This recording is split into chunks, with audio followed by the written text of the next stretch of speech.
Though I have 13 copies of the Silmarillion by J.R.R. Tolkien, including a first edition, for sale in my bookshop, foolsjourneybooks.com, I have yet to completely read the thing. So I'm doing so here with you, one short form video at a time.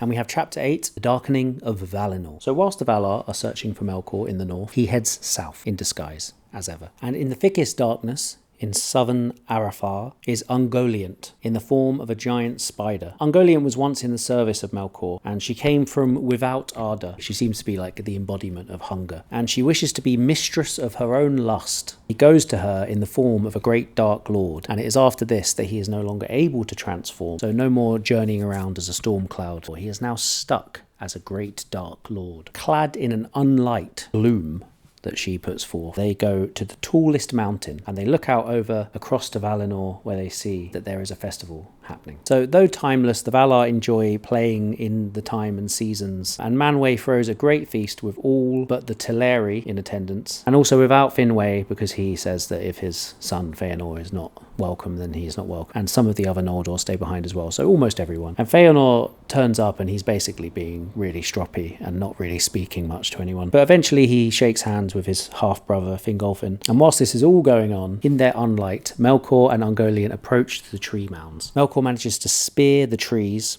and Ungoliant then drains them, and then she goes to the wells of Valinor and she drinks them too. Then the unlight of Ungoliant rose up even to the roots of the trees, and Melkor sprang upon the mound, and with his black spear he smote each tree to its core, wounded them deep, and their sap poured forth as it were their blood, and was spilled upon the ground. But Ungoliant sucked it up, and going then from tree to tree, she set her black beak to their wounds, till they were drained, and the poison of death that was in her went into their tissues, and withered them, root, branch and leaf, and they died. And still she thirsted, and going to the wells of Varda she drank them dry. But Ungoliant belched forth black vapours as she drank, and swelled to a shape so vast and hideous that Melkor was afraid. So then after this, a darkness, which is such a strong, like thick darkness, that it strangles even the will, falls upon Valinor. There's this incredible darkness, and the only light that comes is from the hooves galloping with such fury that they light fires underneath. But Tolkas is caught in the darkness like in a net. Vengeance has been achieved as Melkor goes north, and the next up we have the flight of the Noldor. But I'm really glad that we're finally getting to like the meat of sort of